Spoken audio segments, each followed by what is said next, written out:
Good evening, everybody. You can hear me okay? I don't need a microphone, right? Okay.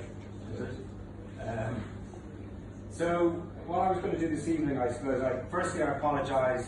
Trevor Norris, who's my senior agronomist in turfgrass, has been looking after all of Winchester, and he got a positive test on Wednesday night. He was meant to come over here yesterday for an agronomy visit. So, unfortunately, he is stuck at home. So, I was always coming here, but it was my first time in Lower Winchester. Went out on the golf course this morning with Andy for an hour. Took a very quick spin around just to get my bearings on everything that's out there. And to be honest with you, I cannot disagree with that list that's on the board right there now. So what I'm going to do is I'm going to talk through, I suppose, some of these things here that you've got and how to rectify, I suppose, what we have on that list there.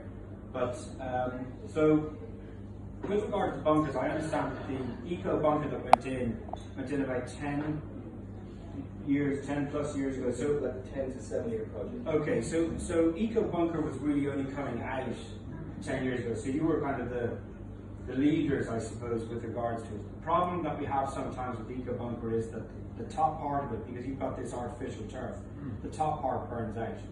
Simple as that. The radiation of heat off that can get up to nearly 50 degrees centigrade, and anything sitting above it, if you don't have enough soil or irrigation going into it, will literally just burn out. And that is what I saw right hand side of the 18th today. You get a clear line of the grass that's burnt out around it. The comment that was made earlier on was that a lot of the bunkers with this face that you've got with it, there's a kind of we don't have sand that comes this way on it, so the golf ball is finishing close to the base of the eco bunker. So that is actually a construction issue, because I went back and looked at that after the comments were made earlier on. And what it is the bunker itself, that eco bunker should have been raised higher, and the sand should have been coming in at an angle like that to try and move the ball back into the centre of the bunker. You're always trying to get a golf ball back into the centre of the bunker, unless you're at a links golf course like the road hole, where sometimes the penal part of it is the ball can finish against that edge. But typically on a golf course, we are always trying to move the ball back in to make the bunker as fair as possible. So there are a lot of things going on around the bunkers. The grass around the bunker was not good. Typically, if you've got a bunker on the edge of a fairway, we like to try and get the fairway as close to that bunker on the inside as we can. Because if you've got, I saw on the right hand side of the first there, you've got 3 to 4 meters of semi-rough before the bunker. So if you hit a tee shot or whatever, the ball is not actually going to make it to that bunker, because it's going to stop in the semi-rough beforehand. So for me, bunkers are 2 to 3% of play of a golfer in a round of golf. It can be up to 20% maintenance cost. The bunkers you have out here are not to that extent. We're talking about the likes of what a Fazio or a Nicholas or a Trent Jones would build, where you've got 14,000 square meters of sand. You don't have that. But it still takes massive effort to try and maintain areas around and in bunkers from fly mowing and strimming, because it's all handwork. And we like to have bums on seats. We like to have big machines to be able to cut larger areas. The fact that you've gone from 7 to 9 people, 2 people, it's actually a 29% increase in your resources. That's what you actually have. And I'm going to get into that now in a second, how that affects the rest of the golf course. But from a bunker perspective, Royal Winchester, really, to have eco bunker like that, you've got a link style on the Downs course. It's a little bit strange. I talked to you about this, David. You said that you've engaged with James Edwards, golf course architect, to study this and to look at, the style of bunker, the positioning of bunkers, whether you need bunkers in certain areas or not, and look at what we do. And Turfgrass, my company, we're 25 years old this year. We've done 260 golf courses around the world, everything from municipal to Ryder Cup courses. So we've seen an awful lot. We Wentworth is one of our clients up the road. We've got Goodwood up the road, Fox Hills, Highgate, Glen Eagles in the UK area, Macquarie, North Berwick. And then we've got Adair Manor, which is Ryder Cup 2027. We've done the last 5 Salheim Cups in Europe. We look after, on the continent, we've got over 80 golf courses, and we're working on 77 new projects at the moment. We have a team of 15 people, and then outside of that there's subcontracting. So the beauty is we get to see a lot around the world of what's coming up, upcoming, what, you know, from a science perspective, what works, what doesn't work.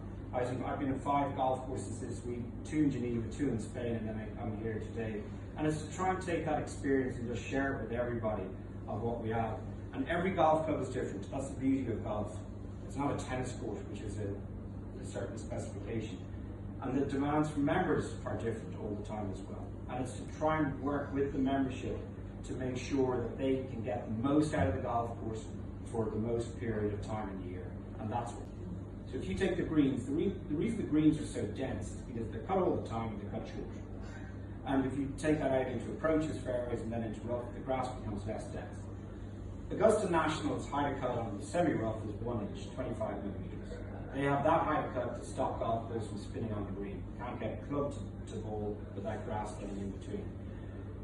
Modern day golf courses are going with lower heights of cut in the semi-roughs, and so I would agree with that. The long rough, the height of the second cut there. I think that if you want to create definition on this golf course, presentation instructions, if you want to create that on this golf course, you need to cut the grass more often. You need to cut the fairways more often. You need to cut the rough more often.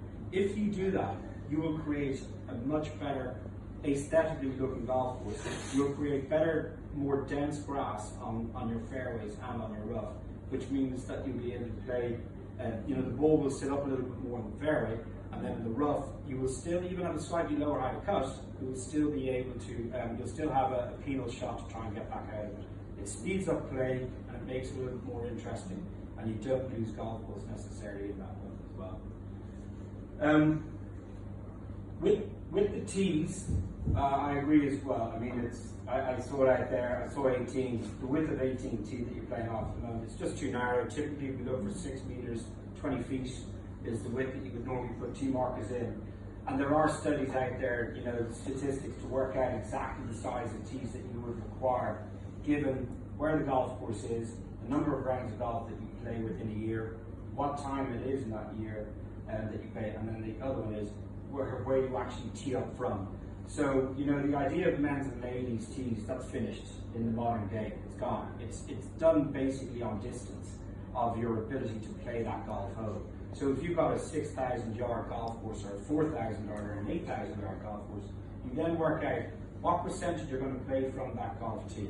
Okay, that is our tournament tee. It's used 5 times a year, and we're only going to have 100 golfers playing each time. That's 500 rounds of golf out of 30,000 rounds of golf. Therefore, it's only X percent. And we make the tee that size. So that's how you develop your tee sizes and structures to make sure you can spread the wear and tear. But you know, golf course is an evolving, living organism, and they do depreciate as well. It's not like a house that you can close the door and walk back to it a year later and it's still the same inside. This thing here it continues to grow, and it needs to be nurtured. And that's what we're trying to help you with. You've got new machines, you've got more bodies to go out there. We're looking at other things that are taking place on the golf course to try and improve it. From my side, and I typically would deal more with the development side than the agronomy side of it, I would be recommending that you look at this strategic plan that you've been looking at, David, with James Edwards, to study everything on the golf course, whether it's greens, tees, fairways, bunkers, mounding that goes out there, because the definition of the golf course, I don't think you maximize what you can do with it. And what I mean by that, the grassy lines that you have, I think that more mounding on some of the golf holes will reshape it. And I think that if you do proper bunkers out there, you can have a golf course that would really go up the rankings. And bunkers alone can really transform a golf course. It's the single biggest thing that you can do to a golf course to make it look better and play better. So that's it on the bunker side of it as well. The greens, so Andy and the team are getting into the aeration side of things. The soil push-up greens tend to compact very, very quickly. So what we need to do is we need to continuously top dress, but it's light, frequent top dressing. We're not looking at getting heavy top dressing onto the greens. By doing that, we're taking that compaction out of the green. The aeration takes the compaction out of the green. The USGA, the United States Golf Association, recommend somewhere between 20 and 25% of green to be removed through aeration every single year.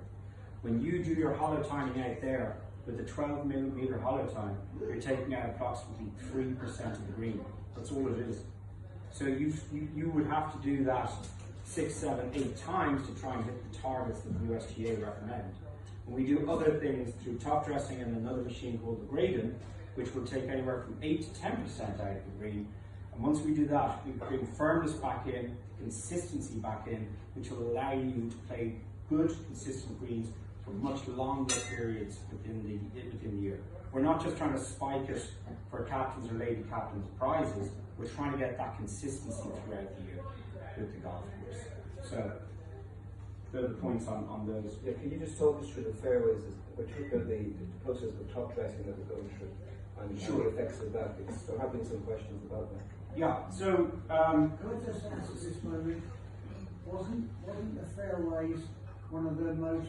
Strange enough, it was probably 6th on the list. on stack? Yeah. So would I.